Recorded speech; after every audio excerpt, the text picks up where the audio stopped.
এনেদৰে বহুত দিন মাৰ্কণ্ডেয় মুনিয়ে হৃদয়তে কৃষ্ণক দেখা পায়, ইফালে চালেও কৃষ্ণক দেখা পায়, সেইফালে চালেও কৃষ্ণক দেখা পায়। এতিয়া যি মানুহে কেৱল কৃষ্ণক দেখা পায়, মায়ে কেনেকৈ দেখা দিয়ে? এতিয়া ভগৱানে যদিও আশীৰ্বাদ কৰিলে বোলে যোৱা ঋষি তোমাক অতি সোনকালে মায়ে দেখা দিব, কিন্তু এতিয়া মায়ে দেখা দিয়া নাই তেওঁ। কিয়? যে তেওঁ যে প্ৰতিটো সময়ত কেৱল কৃষ্ণকে দৰ্শন কৰি থাকে। এজন মানুহক দেখা পালেও কৃষ্ণ, জীৱ জন্তু দেখা পালেও কৃষ্ণ দেখা পায়, গছ বিৰিখতো কেৱল কৃষ্ণ দেখা পায়। সেই মানুহে ক'ত মায়া দেখা পাব? সেই মানুহে মায়া দেখা নাপায় বা তেওঁৰ চকুত ধৰা নিদিয়ে। এই অৱস্থা হৈছে মাৰ্কণ্ডেয় মুনি। এতিয়া ভগৱানৰ আশীৰ্বাদ কৰি থৈ গ'ল মায়া দেখা পাব বুলি, এতিয়া ঋষিৰো মানে ভক্তি কমি যোৱা নাই। এতিয়া এই দুইটা কথা ইয়াত চলি আছে। ও শুনা সমাজিক জন মহাভাগত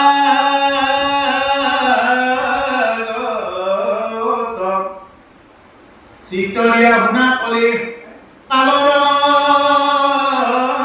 মহত এৰিলে হবে লোকে আচাৰ বিচাৰ কলিৰ প্ৰভাৱে ভৈল লোকে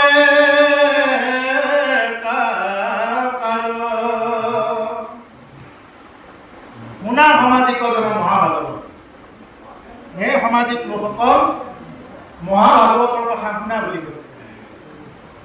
প্ৰভুসকল, ভাগৱত কাণেৰে শুনা বস্তু নহয়, ভাগৱত হৃদয়ৰ পৰা শুনিব লাগিব। কাণেৰে ভাগৱত শুনিলে এখন কাণেৰে সোমাব, এখন কাণেৰে ওলাই গুচি যাব। ভাগৱত সদায় হৃদয়ৰ পৰা শুনিব লাগে। যদি হৃদয়ৰ একদম কোণৰ পৰা যদি শুনা যায় ভাগৱত, এই কথাবিলাক সাজ বহি থাকিব আৰু জীৱনত বহুত লাভ হ'ব। সেইকাৰণে কৈছে, হে সামাজিক লোকসকল, মহাভাগৱতৰ কথা শুনা। চিত্ত দিয়া শুনা কলি কালৰ মহত। আৰু চিত্তটো কি কৰিছে? আমি চিত্তটো আমি এই ভাগৱতৰ ওচৰত দি শুনিব দিছে যে কলিকালৰ মহৎ, কলিকালৰ কিনো মহত্ব শুনিব দিছে। এইবিলাকৰ সবে লোকে আচাৰ বিচাৰ, কলি লোকসকলে কি কৰিলে? সবেও আচাৰ বিচাৰ এইবিলাক এৰিলে। কলি লোকসকলে আচাৰ বিচাৰ এৰিলে। কি আচাৰ? একো নাই। গা ধুইছে নুধুইছে চিনে নাই। কিন্তু সদাচাৰ ক'বই নোৱাৰে আজিকালি। বহুত আছে, কেইজনো আছে ইমান সদাচাৰ মনা মানুহ। পায়খানাত যাব, তাৰ পৰা আহি গা নুধুৱে। পেচাব কৰিব যাব, তাৰ পৰা আহি কোনো ধৰণৰ হাত ভৰি নুধুৱে।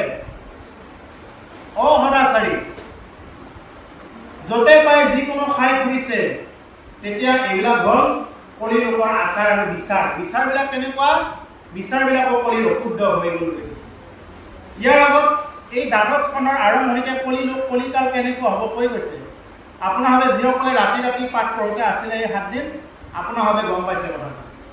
ভাগৱতৰ এই আৰম্ভণিত এই কল্কি অৱতাৰ জন্ম হোৱাৰ আগৰ কথাখিনি কৈ থৈ গৈছে ইয়াত, যে কি হ'ব কলিৰ যুগত। ইমানবিলাক মানে অধম পাপিষ্টবিলাকে লগ দিব আহি। প্ৰভুসকল, কলি যুগৰ এই আৰম্ভণিৰ সময়খিনিতে যদি কোনোবাই ভক্তি কৰি ল'ব নোৱাৰে, এতিয়াই যদি কোনোবাই ৰাম কৃষ্ণ বুলি যদি ঈশ্বৰক ল'ব নোৱাৰে, আৰু এদিন আহিম দে, এই জন্মটো যাওক, আৰু এদিন আহিম, আহি আমি ভক্তি কৰিম, এইবিলাক আশা বাদ দিয়ক। এতিয়াই চলাৰ কাৰণে টান। এতিয়াই ভক্তি কৰিব গ'লে কিমানৰ যে কিমান কথা। আপোনাক ঘৰৰ পৰিয়ালে বিৰোধ কৰিব, আপোনাক সমাজে বিৰোধ কৰিব। আপুনি যদি অকণমান ভাগৱত শুনিব আৰম্ভ কৰিছে, আপোনাক এটা এটা বিৰোধ কৰা আৰম্ভ কৰি দিব, এটা এটা আহি থাকিব। পঢ়াসকলে বুজি পায় কথা। গতিকে সেইকাৰণে যে ইয়াৰ পিছত আকৌ এদিন আহিম, আকৌ এদিন আমি এনেকৈ ভক্তি কৰি মিলিত হ'ম, এইবিলাক আশা একদম নকৰে। কাৰণ আমাৰ এটা জন্ম, ইয়াৰ পিছত যে মানুহৰ জন্ম পাম এনেকুৱা নহয়। কিন্তু এইটো ঠিক, এইটো মনত ৰাখিব, হৰি ভজনাটো কৰিবই লাগিব। এই জনমতেই হওক, 1000 জনম পিছতেই হওক, হৰি ভজনাটো কৰিবই লাগিব। হৰি ভজনা নকৰাকৈ কোনোবাই কি জনম মৰণৰ পৰা মুক্তি পাব? পুনৰূপী জননম পুনৰূপী মৰণম পুনৰূপী জননী জঠৰে শয়নম। পুনৰবাৰ জননীৰ জঠৰাত প্ৰৱেশ কৰিবলগীয়া হ'ব যদি কোনোবাই ভক্তি নকৰে। যদি কোনোবাই তেজৰ বলত, যদি কোনোবাই জীৱনৰ যৌৱনৰ একদম মানে এনেকুৱা কামৰণিত যদি কোনোবাই ভক্তি নকৰোঁ বুলি ভাবি থাকে। বুঢ়াসকলেহে ভক্তি কৰিব, বুঢ়াসকলে ভাবিব বোলে মোৰ আৰু বয়স হৈ গ'ল, অহা জন্মত কৰিম দিয়ক। এইবিলাক আশা বাদ দিয়ক। ভক্তি কৰিব লাগে কেতিয়া? প্ৰহ্লাদে শিশুসকলক কৈছে, হেন জানি শিশু হ'ব এৰি আন কৰ্ম কৰিও কুমাৰ কালে ভাগৱত ধৰ্ম। হয়নে? কুমাৰ কালৰ পৰা ভাগৱত ধৰ্ম কৰিব লাগে, সৰু সৰু অৱস্থাৰ পৰা। ধ্ৰুৱই 5 বছৰ বয়সত হৰিক পাইছে, প্ৰহ্লাদ, এইবিলাক হ'ল আমাৰ সাক্ষী। গতিকে সেইকাৰণে কি কৰিব লাগে? অতি সৰুৰে পৰা আমি ভাগৱত ভক্তি কৰিব লাগে। এদিন আমি ডাঙৰ হ'ম, এদিন বুঢ়া হ'ম, দাঢ়ি চুলি পকিব, এইবিলাক আশা বাদ দিয়ক। সেইদিনা ভক্তি কৰিম। যদি দাঢ়ি চুলি পকালৈ যদি সেইজন বাচি নাথাকে, তেতিয়া বহুতেতো গৰ্ভতেই মৰি যায়, দেখাই নাপায়। কিছুমানে জন্ম পাই উঠি মৰি যায়, কিছুমানতো একদম থাকি থাকি অকালতেই মৰি যায়। কাৰ কেতিয়া মৰণ আছে কোনে জানে? সেইকাৰণে জীৱনত সদায় পাহৰিব নালাগে যে আমি মৰিম। আমাৰ এইখন মৰ্ত্য লোক, মৰ্ত্য মানে মৃত্যু লোক। মৃত্যু লোকত আহিলে ইয়াত মৰিবই লাগিব, ইয়াত কোনো থাকিব নোৱাৰে। ইয়াত অমৰ হৈ কোনো থাকিব নোৱাৰে, ইয়াত আহিলে মৰিবই লাগিব। এইটো একদম ভিতৰৰ পৰা ভাবক। আৰু শাস্ত্ৰই সেইকাৰণে কৈছে যে মৰিব বুলি জানিও মানুহে মানে কি কৰে? অহংকাৰ কৰি ফুৰে। ইমান অহংকাৰ।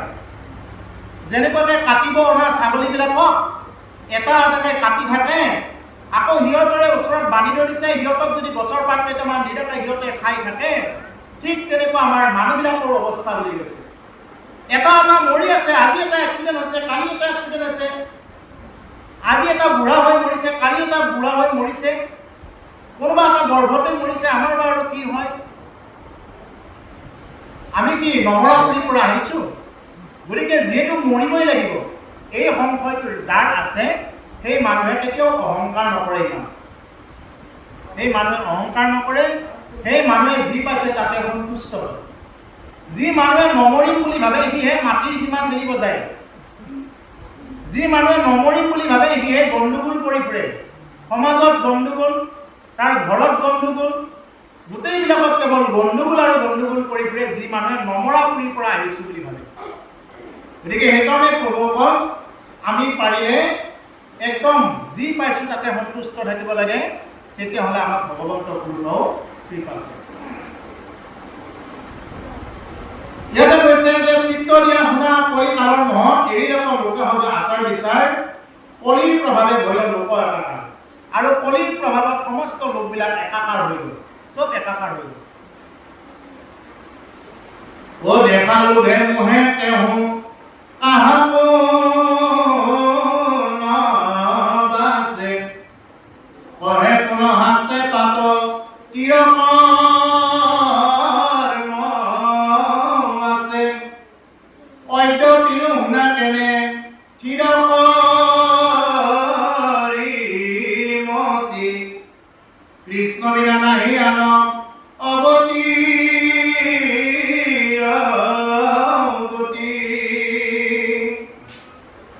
দেখা লোভে মোহে কেহু কাহাৰ কোনো বাচে। লোভে আৰু মোহে কাকো বাচা নাই বুলি কৈছে। লোভ, মানুহবিলাক ইমানেই লোভীয়া হৈ গৈছে, কেৱল লোভ বাদ দিব নোৱাৰে। মানে এনেকুৱা লোভ হৈ গৈছে, মানে জিভাৰ লোভেই হওক বা কাৰোবাৰ শাৰীৰিক লোভেই হওক, ইমানেই লোভাকৃষ্ট হৈ গৈছে মানুহবিলাক। এই লোভৰ বশৱৰ্তী হয় মানুহে নিজস্বতাটো পাহৰি পেলাইছে। যি মানুহে হোটেল বিচাৰি ফুৰে, বোলে আজি এখন ধাবাত খাইছে, কালি এখন ধাবাত খাইছে, সেই মানুহে ঘৰৰ আঞ্জাৰ জুতি নাপায়। মন কৰিব। যি মানুহে ইখনৰ পৰা সিখন হোটেলত জিভাৰ সোৱাদ বিচাৰি বিচাৰি, জিভাৰ জুতি বিচাৰি বিচাৰি ভাত আঞ্জা খাব গৈ আছে, সেই মানুহে ঘৰৰ আঞ্জা বস্তুত জিভাই নবহিব। ঠিক তেনেকুৱা যি মানুহে দেহত লোভাবিষ্ট হৈ নিজৰ ভাৰ্যা থকাৰ পিছতো উপভাৱে ভজনা কৰিব যায়, উপভোগী ভজনা কৰিব যায় বা উপভাৰ্যা ভজনা কৰিব যায়, সেই মানুহে কেতিয়াও সুখী হ'ব নোৱাৰে। তেওঁ সংসাৰত কেতিয়াও সুখ আহিব নোৱাৰে। সেইকাৰণে মই উদাহৰণটো দিছোঁ, ইয়াৰ পৰাই বুজি ল'ব যে হোটেল যেনেকুৱাকৈ বিচাৰি ফুৰিলে মানুহে ঘৰৰ আঞ্জাৰ তৃপ্তি নাপাব, চৰিত্ৰ প্ৰথমতে সংশোধন কৰিব লাগিব। আপুনি কোন শ্ৰেণীৰ ভকত, ক'ত শৰণ লৈছে, এইবিলাক পিছত আহি পৰিব। আপুনি ক'ত শৰণ লৈছে, কোনটো পন্থত লৈছে, কোন গুৰুৰ ওচৰত আশ্ৰিত হৈছে, এইবিলাক পিছত বিচৰা যাব। প্ৰথম কথা তোমাৰ চৰিত্ৰ সংশোধন, দ্বিতীয় কথা খাদ্য সংশোধন। যদি খাদ্যই সংশোধন নাই, যাকে পাই তাকে খাই আছা। বোলে ভকতেও বোলে ৰাতি আন্ধাৰতে উঠি জাল মাৰিব যায়, অভকতে উঠি জাল মাৰিব যায়। ভকত আৰু অভকতৰ মাজত পাৰ্থক্য বা থাকিল কি? অভকত কেইজনে বাৰু যায়, বোলে যিসকলে শৰণে লোৱা যায় তেওঁলোকৰ কথাটো সুকীয়া কথা। তেওঁলোকে গৈছে কোনেও নকয়, বোলে এওঁলোকে এনেও লোৱাই নাই। আৰু যদি শৰণ লোৱাবিলাকৰ যদি ৰাতি আন্ধাৰতে উঠি একজাক বৰষুণ দিবই নোৱাৰে, যদি জালখন লৈ যায়, কাৱৈ নেগি মাগুৰ নেগি লৈ যায়, সেউলি জাল লৈ যায়, হাতত দা লৈ এনেকুৱাকৈ মাছ কাটিবৰ কাৰণে যায়, তেতিয়াহ'লে ভকত আৰু অভকতৰ মাজত পাৰ্থক্য বা থাকিব। গতিকে সেইবিলাক পাৰ্থক্য আনিব লাগিব, তেতিয়াহে ভকত হ'ব। নহ'লে কিন্তু কেৱল মুখে মুখে চলি থাকিব। আমি মুখে মুখে চলা ভকতটো আমি নিবিচাৰোঁ, বা শাস্ত্ৰও এইটো কোৱা নাই। আপুনি য'তেই নাচাওক, আপুনি কীৰ্তন, দশম, ভাগৱত য'তেই নাচাওক কিয়, আপোনাক ক'তো এইটো কোৱা নাই যে বাহ্যিকতাৰে আপুনি লোকক দেখুৱাই ফুৰক। হাই মুখে বোলা নাম, হৃদয়ে ধৰাৰ ৰূপ, এতেকে মুকুতি পাইবা কহিলো স্বৰূপ। মুখেৰে নাম বোলা, আপোনাৰ গুৰুৰ মাধ্যমত যি নাম পাইছে, আপুনি যদি শৰণো লোৱা নাই, মই অনুগ্ৰহ কৰিছোঁ, যদি আপুনি শৰণো লোৱা নাই, আপোনালোকক মই আজ্ঞা কৰিব পৰা ক্ষমতা হোৱা নাই, মই এটা অনুগ্ৰহ ৰাখিছোঁ, যদি কোনোবাই শৰণো লোৱা নাই বা লৈছেও, লোৱা নোলোৱা সকলোকে কৈছোঁ, আপোনাৰ যি নাম ভাল লাগে বা আপোনাৰ গুৰুৰ মাধ্যমত যি নাম প্ৰাপ্ত হৈছে, নাম জপ কৰকচোন বাৰু। কেৱল নাম জপ, নামেই হাৰ। জপাত সিদ্ধি, জপাত সিদ্ধি, জপাত সিদ্ধি, ন সংশয়। জপত সিদ্ধি আছে, ইয়াত কোনো ধৰণৰ সংশয় কৰিব নালাগে বুলি কৈছে। হৰি নাম এব নাম এব নাম এব কেৱলম, কলৌ নাস্তিব্য নাস্তিব্য নাস্তিব্য গতিৰ অন্যথা। হৰি নামেই হাৰ, হৰি নামেই হাৰ, হৰি নামেই হাৰ। ইয়াৰ বাহিৰে আৰু গতি নাই নাই নাই, কেতিয়াও গতি নাই। সেইকাৰণে আপোনাৰ যি নাম ভাল লাগে, বোলে কৃষ্ণ নাম ভাল লাগে, ৰাম নাম ভাল লাগে, কাৰোবাৰ বিষ্ণু নাম ভাল লাগে, বোলে কাৰোবাৰ শিৱ শিৱ ভাল লাগে, আপোনাৰ যি নাম ভাল লাগে মুঠতে খালি নাম জপ কৰা কৰকচোন বাৰু। নাম জপিলে এই নাম জপৰ পৰাই আপুনি প্ৰকৃত ৰাস্তালৈ আহি যাব পাৰিব। নাম জপ কৰক খালি। বিনা জপ অভ্যাসত কেতিয়াও এজন ভকত হোৱা নাযায়। বিনা জপে তেওঁ কেতিয়াও প্ৰকৃত ভকত হ'ব নোৱাৰে। গতিকে আপোনাৰ যি নাম ভাল লাগে সেই নাম আপুনি প্ৰিয় কৰি লৈ আপুনি কেৱল জপ কৰক। মই এই আসনৰ পৰা আপোনাৰ হ'ব উদ্দেশ্যে প্ৰভু ভগৱন্তৰ শ্ৰীচৰণত প্ৰাৰ্থনা জনাইছোঁ। কৃপা হ'বই, কৃপাৰ প্ৰাপ্ত হ'বই। আপোনাৰ 24 ঘণ্টাৰ ভিতৰত 24 মিনিট জপ কৰক। 24 ঘণ্টাৰ ভিতৰত অন্ততঃ 24 মিনিট এটা আৰম্ভ কৰি লৈ যাওক।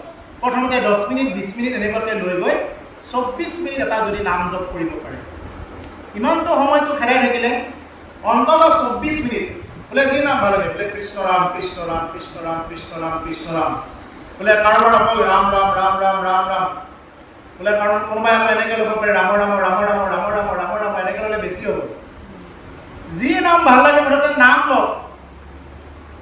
অ নাম লোৱা অমলৰ দেহা নহয় যুগমীয়া, অ নাম লোৱা নহয় দেহা কোনে ৰূপে গঢ়া। আইসকলে গায়নে নাগে এইটো নাম?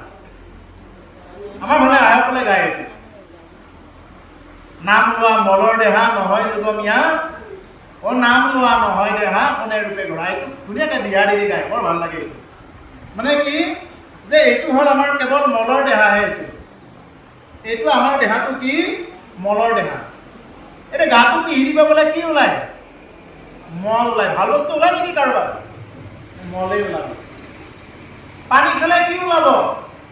মলেই ওলাব।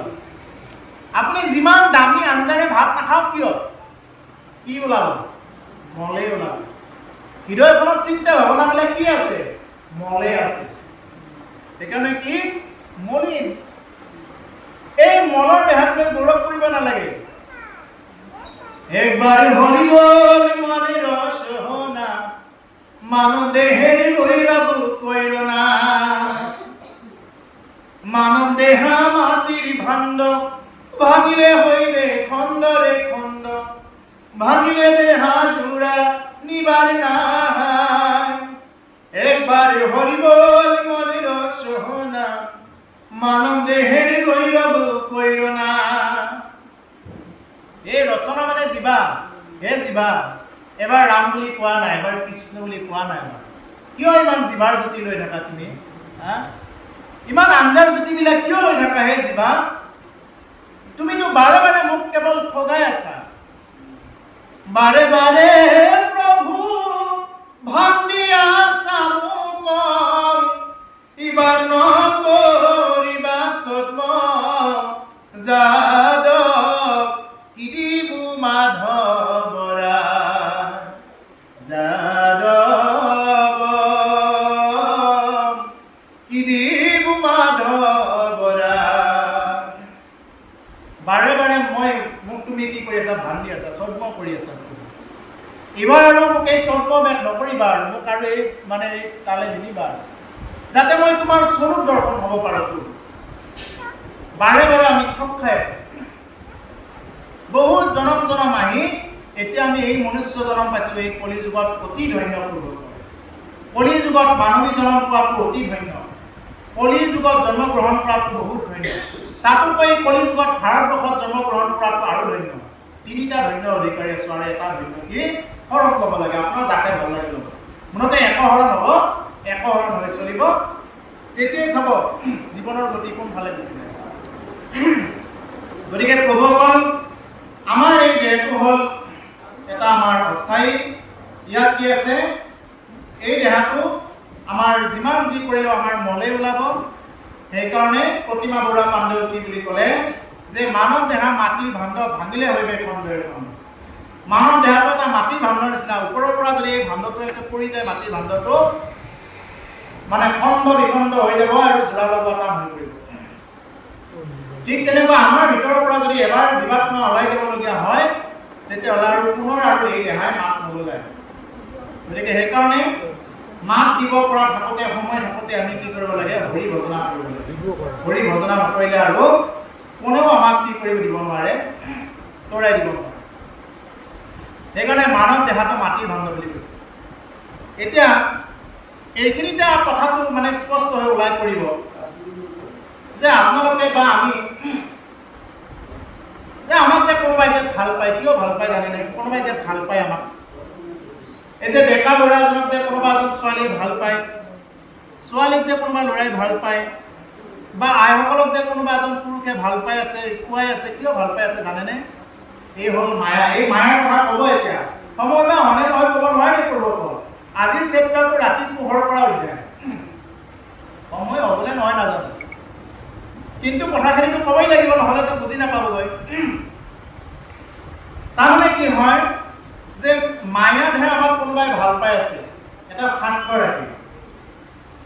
যদি বাপজন মৰি যাব লগা হয়, আগতে আইসকলে কান্দিব কেনেকে? এতিয়া মোক কোনে চাব? এতিয়া কান্দে যে মানুহ মৰিলে কিয় কান্দে? এতিয়ানো মোক কোনে চাব? বজাৰ কোনে কৰি আনি দিব? টিউচনৰ ফিজ কোনে দিব? ল'ৰা ছোৱালী হালক ঘৰৰ খুটা বেৰ আদি ভাঙিলে কোনে লগাই দিব? এইবিলাকে চিন্তা কৰি কান্দিব। বেলেগ একো কাৰণে নাকান্দে। আপুনি কি পালে নাপালে সেইবিলাক বাদ, আৰু কেইদিনমান পিছত হাঁহি মাতি থাকিব। কান্দে কি কাৰণত? সেইটো কাৰণে কান্দে। যদি আইগৰাকী মৰি যাব লগা হয়, বাপসকলে কান্দিব, মোক কোনে কাপোৰখন ধুই দিব, এতিয়া সময়মতে কোনে ভাত দিব, এই বুলিহে কান্দিব, বেলেগ একো কাৰণ নাই। আপুনি মই যাক চিনি পালো, ইমান দিনে কাক চিনি পালো? এই দেহটোকহে চিনি পালো। ভিতৰত থকা মইটোক কোনেও চিনি পোৱা নাই। এই দেহটো চিনি পাইছো বোলে এই বাপজনৰ নাম হ'ল ঘনশ্যাম কলিতা। এই দেহটোকহে চিনি পাইছো, এই আত্মাটোক চিনি পাব লাগিব। এওঁৰ ভিতৰত এটা সত্তা বহি আছে, মোৰ ভিতৰত এটা সত্তা বহি আছে।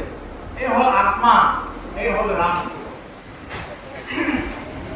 গতিকে সেই আত্মা বা সত্তাটোক চিনি পাব পাৰিলে কি হৈ যায় আমি প্ৰকৃততে কোনোবা এজনক চিনি পোৱাটো বুজায় নহ'লে কিন্তু আমি একো চিনি পোৱা হোৱা নাই যেতিয়া আমি নিজে নিজক চিনি পাম তেতিয়াহ'লে আমি ভগৱানক চিনি পাম আমি নিজে নিজক চিনি পোৱা নাই এতিয়া মানুহজন মৰিলে ইমান দিনৰ পৰা যিটো দেহাত মোৰ বুলি লৈ আছিলে সেইটো দেহাত মৰাৰ লগে লগে কি কৰিব মৰাৰ লগে লগে কাঠখৰিৰ লগত মিলাই একেলগে জ্বলাই দিব কিয় ইমান দিনতো তুমি সেই দেহাটোকেতো ভাবি আছিলা বোলে তেওঁ গ'ল কোন গ'ল যোৱাজনকতো তুমি নেদেখিলাই থকাজনকতো তুমি দেখি আছা অন্ততঃ যিজনক তুমি ধাৰি পাতি পাৰি থৈ দিছা বগা কাপোৰ ঢাকি সেইজনকতো তুমি অন্ততঃ দেখি আছা বোলে এইজন বহি আছে ইয়াত শুই আছে এইজন দেখি আছা তুমি ইমান দিনৰ পৰা এইটোহে চিনি পালা কিন্তু আচলজনকতো তুমি চিনি পোৱা নাই গতিকে সেই আচলজনে হ'ল যে ভিতৰত থকা হ'ল আত্মা ৰাম সেই আত্মাটোৰ উন্নতিৰ কাৰণে আমি সদায় চিন্তা কৰিব লাগে আমাৰ দেহটোৰ সিদ্ধিৰ কাৰণে কি লাগে দেহত বিভিন্ন প্ৰকাৰৰ কাপোৰ কানি লাগে বিভিন্ন প্ৰকাৰৰ খাদ্য লাগে এইবিলাক জীৱাৰ জ্যোতিবিলাক দেহৰহে দৰকাৰ আত্মাৰ খাদ্য কি আত্মাৰ খাদ্য হ'ল কেৱল হৰিৰ নাম লাগে সেইকাৰণে বিশ্বাস ৰাখক মই ক'ব লাগে কাৰণে কোৱা নাই এইখন আসনৰ পৰা মই আপোনাসৱৰ মাজত ক'ব লাগে কাৰণে কৈ থৈ যোৱা নাই এবাৰ বিশ্বাস ৰাখক বিশ্বাস ৰাখি কৰক গৈ আজিৰ পৰা অভ্যাস কৰি কেইদিনমান অন্ততঃ কৰি চাওক অন্ততঃ মিনিমাম এমাহ কৰি চাওক নাম জপৰ অভ্যাস কৰি চাওক কৃষ্ণ নাম ৰাম নাম যি নাম ভাল লাগে নাম জপ কৰক দুখৰ পৰা পৰিত্ৰাণ পোৱাৰ একমাত্ৰ উপায় হ'ল নাম আপুনি যিমানেই প্ৰশ্ন নানক কিয় আপুনি এই ভাগৱতৰ মাজত যিমান প্ৰশ্ন নানে যিমান যি নকৰক উত্তৰ এটাই আছে ৰাম উত্তৰ এটাই আছে কৃষ্ণ এই জগতত যদি কিবা মন্ত্ৰ আছে এই যে কোনোবাই কাৰোবাক যে কিবা কৰে মন্ত্ৰ মাৰি কিবা জৰা বুকা কৰে সেইবিলাক মন্ত্ৰতকৈ শ্ৰেষ্ঠ মন্ত্ৰ হ'ল ৰাম কৃষ্ণ শ্ৰেষ্ঠ মন্ত্ৰ হ'ল কৃষ্ণ শ্ৰেষ্ঠ মন্ত্ৰ হ'ল ৰাম গতিকে ইয়াৰ যিমান এই জগতত যিমান প্ৰশ্ন আছে সমস্তৰে উত্তৰ এটাই আছে কৃষ্ণ বোলা ৰাম বোলা তুমি ৰাম বোলা উত্তৰ সমাধান পাই যাবা তুমি কৃষ্ণ বোলা সমাধান পাই যাবা কিন্তু দুৰ্ভাগ্য কি জানে মানুহৰ এই দমটো নাই ভাগৱতৰ একাদশ স্কন্ধত কৈছে এই কথাখিনি নিমি নৱহিত দমবাৰত কথাখিনি কৈছে দম কাক বোলে দম ইয়াৰ মাজতে আহে কথাখিনি দম কাক বোলে আমি কি ভাবি ৰাখোঁ বোলে এই আচনা মোৰ লগত লাগিবি নেকি মোৰ লগত পাৰিবিনে আমি ভাবি ৰাখোঁ দম এইটোহে বুলি কিন্তু ভাগৱতে কৈছে দম যিয়ে নেকি কি কৰিব পাৰে একান্ত মানে এক জেগাত বহি লৈ বা পদ্মাসনত বহি লৈ যিয়ে নেকি কৃষ্ণ ৰাম চববিলাকৰ পৰা বাদ দি ফালৰি কাটি লৈ কেৱল এই নাসা অগ্ৰ বুলি কৈছে এই নাকৰ অগ্ৰভাগত অৰ্থাৎ এইখিনি আজ্ঞা চক্ৰ বুলি কয় এই আজ্ঞা চক্ৰত চকুকেইটা আধা মুজি মানে সমস্ত মেলি নহয় আধা মুজি লৈ কেৱল কৃষ্ণ ৰাম বা গুৰুৰ মাধ্যমত ভজনীয় ব্যক্তিসকলে বীজ নাম যি প্ৰাপ্ত হয় এই নাম কেৱল জপ কৰি থাকি যিয়ে থাকিব পাৰে এনেদৰে সেই হ'ল দম তাকে বুলি কয় আমি দম যে দেখুৱাব যাওঁ আমাক এইবিলাক একো দম নহয় এইবিলাক কাম নোহোৱা দম হ'ল এক জেগাত আপুনি বহি থাকক স্থিতি হয় বহি কৃষ্ণ ৰাম বুলি কিমান 24 ঘণ্টাত 24 মিনিট কৰকচোন সদায় পাৰে নেকি বহুত শক্তি লাগে এইটো বহুত জোৰ লাগে 24 মিনিট এনেই ধেমালি কথা নহয় বহুত জোৰ লাগে এইটো কৰিব নিদিব আপোনাক প্ৰথম কেইটা দিনত মায়ে টানি ৰাখিব নাই নোৱাৰো কিহৰ এইবিলাক এটাই আপোনাক আহি মানে টানি থাকিব কৰিব নিদিব কিন্তু কৰিব চাব নামেহে আপোনাক সংসাৰ কৰাব পাৰে এতিয়া বোলে কহে কেনে শাস্ত পাতকী কৰ্ম আছে ঐত্যপী নুশুনা কেনে থিৰ পৰিমতি গতিকে পাতকীৰ আৰু কি কৰ্ম আছে পাতকীবিলাকৰতো এই জেগাত আৰু কৰ্ম বুলি একো বস্তুৱে নাই তেওঁলোকেতো একো চিনি নাপায় অকৰ্মবিলাকে তেওঁলোকে কৰি থাকিব ঐত্যপী নুশুনা কেনে থিৰ কৰি মতি কৃষ্ণ বিনা নাহি আন অগতিৰ গতি গতিকে যিসকল পুণ্যৱান আত্মা আছে আপোনাসকলক কৈছে যে কৃষ্ণ বিনা আৰু কোনো ধৰণৰ আৰু গতি নাই অগতিৰ গতি মানে কি এটা অগতি শব্দটো কি এইটো যেনিবা বটলটো মই এটা উদাহৰণ দিছোঁ এই বটলটো যেনিবা এখন পাহাৰত এনেকুৱাকৈ আছে এইটো গতি কৰা নাই যেনিবা অগতি হৈ আছে এতিয়া গতি কৰা নাই এই অগতিক গতি কৰাব লাগিলে কি কৰিব লাগিব বাহিৰৰ পৰা এটা বল প্ৰয়োগ কৰিব লাগিব এটা নিউটনৰ গতিসূত্ৰ আছে নহয় কোনো স্থিতিশীল বস্তুক গতিশীললৈ ৰূপান্তৰ কৰিব লাগিলে কি কৰিব লাগে? বাহিৰৰ পৰা বল প্ৰয়োগ কৰিলেহে স্থিতিশীল বস্তু এটা গতিশীললৈ ৰূপান্তৰ হয়। এইটো এটা সায়েন্সৰ সূত্ৰ। আমাৰ দৰে জীৱসকল যি নেকি আমি স্থিতিশীল হৈ আছো, ইয়াত বাৰ বাৰ উপজি মৰি ইয়াতে আছো, আমাৰ দৰে এই অগতি জীৱবিলাকক গতি দিব পৰা তেওঁহে ঠেলিয়াব পাৰে, আমি ঠেলিয়াব নোৱাৰো। আৰু এই গতি দিব পৰা এজনেই প্ৰভু ভগৱন্ত ঈশ্বৰ কৃষ্ণ। গতিকে সেইকাৰণে কৈছে অগতিৰ গতি। তেওঁৰ নিচিনা যদি এগৰাকী অগতিৰ গতি দিয়া যদি নাথ আমাৰ জীৱনত যদি প্ৰাপ্ত হয়, আমাৰ আৰু ক'তো ভয় নাই। তাকে কি কৈছে? নাম উবাদ কৈছে, ও তুমি বেতিৰেকে নাহি বন্ধু আন, যি মোৰ চিন্তা কৰ, ও তুমি হে নযদি নাথ পাও প্ৰভু, কহিতো নাহিকে ভয়, ও হৰি প্ৰভু জগন্নাথ, নিস্তাৰ কৰা দাৰুণ সংসাৰে। তুমি ব্যতিৰেকে মোৰ আৰু কোন বন্ধু আছে? জীৱনত আপুনি বন্ধু বহুত পাব।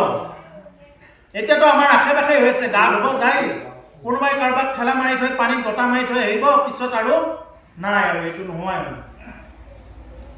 বহু ঘটনা ঘটি আছে, পিকনিক খাব যায় নোহোৱা হৈ থাকে, লগৰ ভিতৰত মাৰামাৰি, কাক বন্ধু বুলি ল'ব? জীৱনত বন্ধু, প্ৰকৃত বন্ধু এজনে আছে, এজন হ'ল কৃষ্ণ। সেইকাৰণে ইয়াৰ আগত যে কোনো সমস্ত উত্তৰে হ'ল কৃষ্ণ।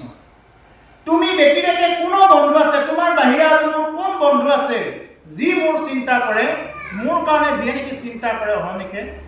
মই কোনখিনি সময়ত কি কৰিব লাগিব, কোনখিনি সময়ত খাব লাগিব, কি কৰিব লাগিব, এইবিলাক তুমিহে জানা। তুমি হেনো যদি নাথ পাও প্ৰভু, তোমাৰ নিচিনা যদি এগৰাকী নাথ মোৰ জীৱনত যদি প্ৰাপ্ত হয়, আমি হলো অনাথ।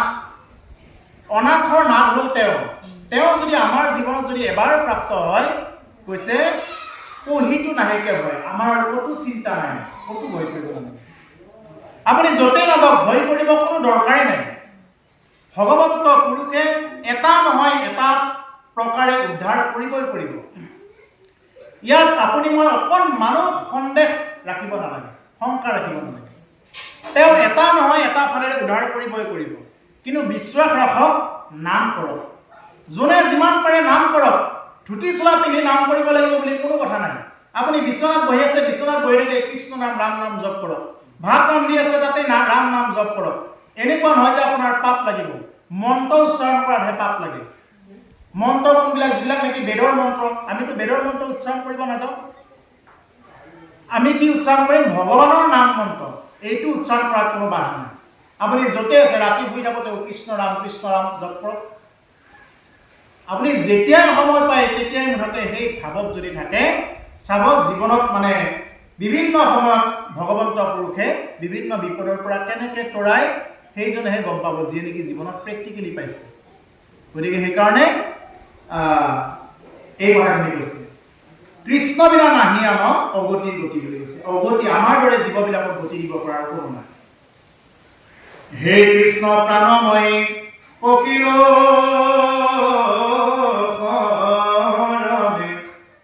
যেন নপাখৰ তজু চৰণ মৰণে, ভকতেকে হয়বা মিত্ৰ মোৰ যে প্ৰাণ, মই মহাভিক্ষু গপ দিওয়ে দান। হে কৃষ্ণ প্ৰাণময় পখিলো শৰণ, হে প্ৰাণ কৃষ্ণ, তোমাৰ শ্ৰীচৰণৰ শৰণে পখিছো হে ভগৱান। শৰণ মানে কি? শৰণ মানে সশৰীৰত ভ্ৰমণ কৰা, নহতে আনন্দ। আমি শৰণ প্ৰভুসকল, কিছুমানে যে শৰণ লোৱাবিলাকক হাঁহে, নাপায়, নাহাঁহিব। যদি কোনোবা এনেকুৱা কৰা আছে, শৰণ লোৱা মানুহক কোনেও নাহাঁহিব, নহ'লে তেওঁৰ পাপখিনিহে কাঢ়ি অনা হ'ব। তেওঁৰ যদি জীৱনত কিবা দুখ কৰি আছে, এইখিনি কাঢ়ি অনা হ'ব। সেইকাৰণে কোনোবাই শৰণ লৈছে, অমুকা বোলে অমুক ভকত হ'ল, এইবুলি কেতিয়াও নাহাঁহিব। কোনো ভকতক নিন্দা নকৰিব, নাহাঁহিব। হৰণ মানে শৰীৰত ভ্ৰমণ কৰা। আমাৰ এইটো হ'ল শৰীৰ। ইয়াৰ আগত ক'লো এইটো শৰীৰত একো নাই, কেৱল মলৰ দেহা আৰু ভিতৰত মাত্ৰ নিৰ্বিকাৰ হৈ বহি আছে আত্মা। গতিকে সেই আত্মাক কি জগাই তুলিব লাগিব। প্ৰত্যেকৰ ভিতৰতে ঈশ্বৰ বহি আছে। এতিয়া কেনেকৈ জগাই সেইটো গুৰুৰ মাধ্যমত গ'লে মানে এইটো জানিব। সেইটো কৈছে এতিয়া হৰণ বুলি কৈছে। সেইটো জগাই দিয়াৰ এটাই মাত্ৰ উপায় আছে, হৰণ। যেনেদৰে জুই বাহাটো আৰু ভিতৰত কাঠি থাকে, জুই হলা।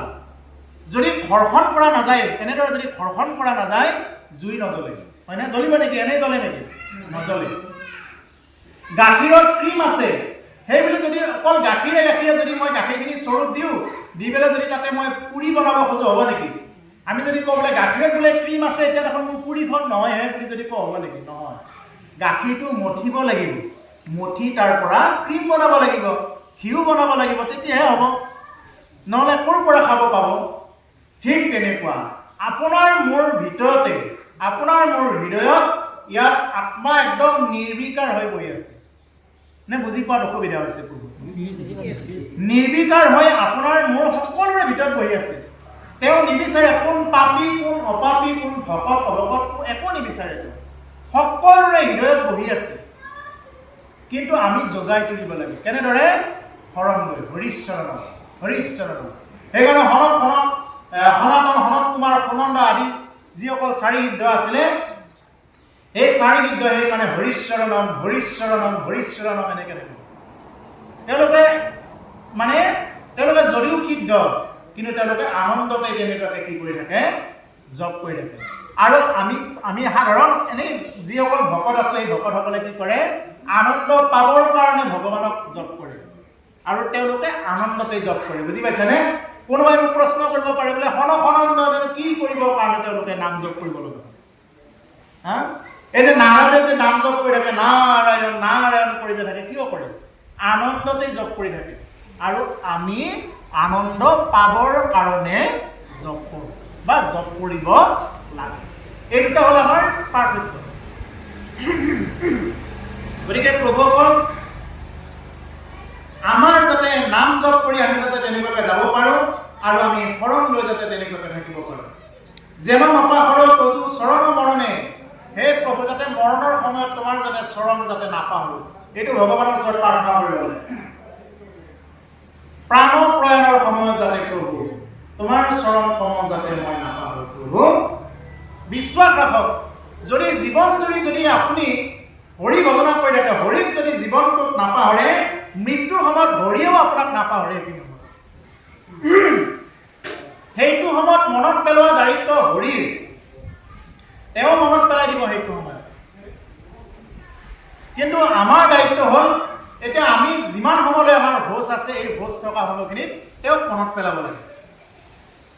আমি যদি জীয়াই থকা দিনকেইটাত গৰু, ছাগল, মাটি, টকা এইবিলাকত যদি মনত ৰাখি থাকো, হৰিয়ে ক'ৰ পৰা মনত পেলাব? তেতিয়াতো সেইবিলাকেই মনত পেলাই দিব, গৰু ছাগলী মনত পেলাই দিব। গতিকে সেইকাৰণে আমি কি কৰিব লাগে? জীৱনটোতে আমি হয়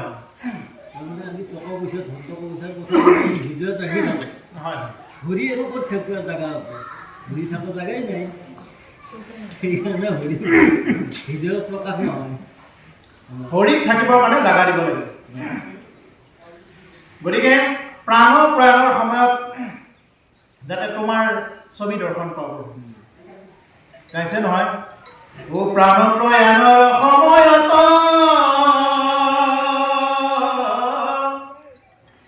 কফবাত পীত আদি যত কণ্ঠ নিৰোধনে তোমাৰ স্মৰণ কথা। ব্ৰহ্মাদি কৰি গাইছে, শেষৰ ফালে আছে। প্ৰাণ প্ৰয়াণৰ সময়ত হে ভগৱান, যাতে যিহেতু মোৰ কফে বাতে পিত্তই লাগ দিব সেইটো সময়ত, কাৰণ বৃদ্ধ হ'লে কফে এনেও পায় বৃদ্ধ মানুহক, পিত্তৰ দুখে পাব আৰু বাত বিষে পাব। এই যিমানবিলাক বিষ, শৰীৰ লৰাব নোৱাৰা, বাগৰটো সলাব নোৱাৰা, এনেকুৱা হ'ব প্ৰভু। যদি সেনেকুৱা হয়, সেই সময়ত প্ৰাণ প্ৰয়াণৰ সময়ত কফ বাতপিত্ত আদি যত কণ্ঠ নিৰোধনে সেইটো সময়ত প্ৰভু কণ্ঠও নিৰোধ হৈ যাব মোৰ। মই কণ্ঠেৰে এবাৰ কাকো এবাৰ মাতিব হয়তো নোৱাৰিবও পাৰোঁ, কিন্তু হে ভগৱান যে তোমাৰ নাম স্মৰণ কৰাৰ কথা এইটো, মই যাতে তোমাৰ নাম স্মৰণ কৰিব পাৰোঁ, এইটো যাতে তুমি কৃপা কৰাই দিয়া, এইটো বস্তু লাগে। সেইটো সময়ত যদি আমি তেওঁৰ নাম স্মৰণ কৰিব পাৰোঁ, এবাৰ যদি কোনোবাই নাম স্মৰণ কৰিব পাৰে, এবাৰ যমৰ তেওঁৰ ফালে চকু দি চোৱাৰ অধিকাৰ নাই, যমদূতটো পলাই যাব, যমৰ অধিকাৰ নাই। যদি কোনোবাই মৃত্যুৰ সময়ত কৃষ্ণ বুলি ক'ব পাৰিছে, যদি তেওঁ 3বাৰ ক'ব পাৰিছে, তো ভগৱন্তই নিজে ভাবে মই ইয়াৰ পৰা কিবা ধাৰে খালো নেকি বুলি ভগৱন্তই ভাবে, শাস্ত্ৰত কৈছে দেই।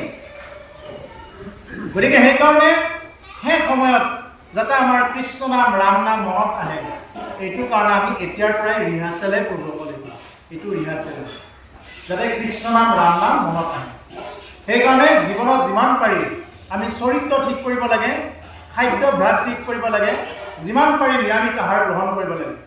মাছ মাংস এইবিলাক জিভাৰে জুতি, মাছ মাংস কেৱল জিভাৰ জুতি, এই ভিতৰলৈ নিলোনে চেষ্টা কৰোঁ।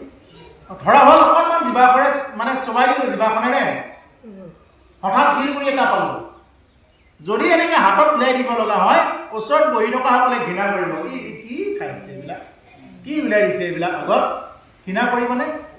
ইয়াৰ আগতো তুমি দামী থালি এখন লৈ খাই আছিলা, বোলে তোমাৰ থালিখন 1000 টকীয়া 2000 টকীয়া তুমি থালি খুৱাইছিলা, কিন্তু তুমি ইয়াৰ এই মানে জিভাখনৰ ওচৰৰ এই সোমাই দিয়াৰ এইখিনিলে ইয়াৰ পিছত পৰাৰ লগে লগে এইবিলাক মানে বিষ্ঠা হৈ যাব, এইবিলাক কাম নাই, কোনেও এইবিলাক মান্যতা নিদিয়ে, যিমান দামী নহয়। সেইকাৰণে কি কৈছে যে সেইবিলাক বস্তু হ'ল আমাৰ কেৱল এইবিলাক জিভাৰ জুতি লৈ থাকিলে, আমাৰ জিভাত কি থাকে, আমাৰ অমৃত আছে, প্ৰত্যেকৰ জিভাত আমাৰ অমৃত আছে, নৰসকলৰ জিভাত অমৃত আছে। সেইকাৰণে হিয়াৰ মাজত অমৃত আছে, নামৰ ভাকৰি আছে, জিভাত নাম অমৃত আছে। আৰু এইসকলে যিমান পাৰে সিমান কি কৰিব পাৰে, মানে নাম ল'ব পাৰে, নাম উচ্চাৰণ কৰিব পাৰে, অমৃত থকাৰ কাৰণে। অমৃত খালে যেনেকুৱাকে অমৰ নহয়, নাম ল'লেও কি কৰিব পাৰে, মানুহে তৰি যাব পাৰে, অমৰ হয়। তাৰমানে আমাৰ জিভাত কি আছে, অমৃতৰ ভাণ্ডাৰ, কি ভাণ্ডাৰ, নামৰ ভাণ্ডাৰ। ও হিয়াৰ মাজে নামৰ ভাণ্ডাৰ, মুখে বাজ হৈ ও ৰাম নামে মৰণা মাৰে, পাপ কত কৰ জয়।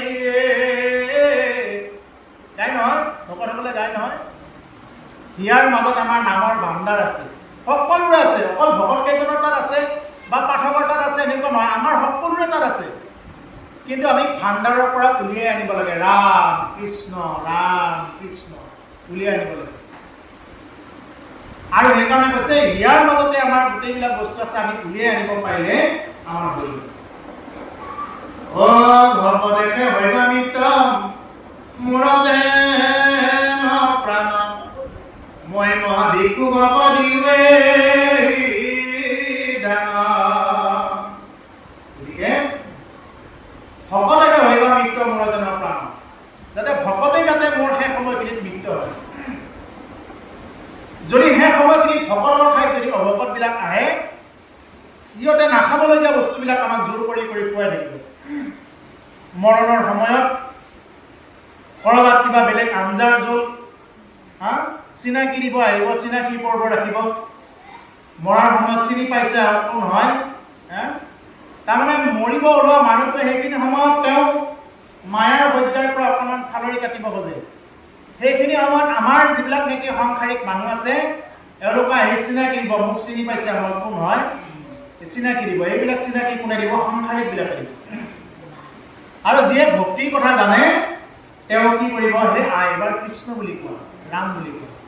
সেইকাৰণে প্ৰাৰ্থনা কৰিছে, হে ভগৱান ভকতকে হৈবা মিত্ৰ মোৰ যেন প্ৰাণ, যাতে মোৰ এই প্ৰাণ এৰি যোৱাৰ সময়খিনিত যাতে মোৰ ভকতেই মিত্ৰ হয়, মোৰ ওচৰত যাতে ভকত বহি থাকে। যদি ভকত বহি থাকে এইটো বিশ্বাস ৰাখক, সেই ঠাইখিনিত যমৰাজাই আহি স্থিতি ল'ব পাৰে। সেইকাৰণে মৰাৰ সময়ত ভকতক লাভ কৰাটো সেইজন ব্যক্তিৰ কাৰণে বহুত ভাগ্য, বহুত সাফল্য। সেইকাৰণে মৰিব লোৱা মানুহৰ ওচৰত কৃষ্ণ ৰাম বুলি কোৱাব লাগে। যদি তেওঁ ক'ব নোৱাৰে নিজেই ক'ব লাগে, তেওঁৰ গাটোত ধৰি হ'লেও গাটো ধৰিব নোৱাৰিলে তেওঁ খোৱা পাতিত ধৰি হ'লেও কৃষ্ণ ৰাম তেওঁ শুনে হ'লেও ক'ব লাগে, নহ'লে কীৰ্তন আদি পাঠ কৰাব লাগে, গীতা আদি পাঠ কৰাব লাগে। বিশেষ কৰি গ্ৰাহ গজেন্দ্ৰৰ উপাখ্যান এনেকুৱা ধৰণৰ হেৰিবিলাক পাঠ কৰাব লাগে, তেতিয়াহ'লে এৰাম জৈতে জৈতে হওক জন্ম মোৰ কৰ্ম ফলে থাকক ভকতি প্ৰভু চৰণ কমলে। এৰাম ভোকে দুখে মুখে মোৰ নচালো নাম পাত কচাৰুক ডাকি বোলা ৰাম ৰাম ৰাম হৰি ৰাম ৰাম ৰাম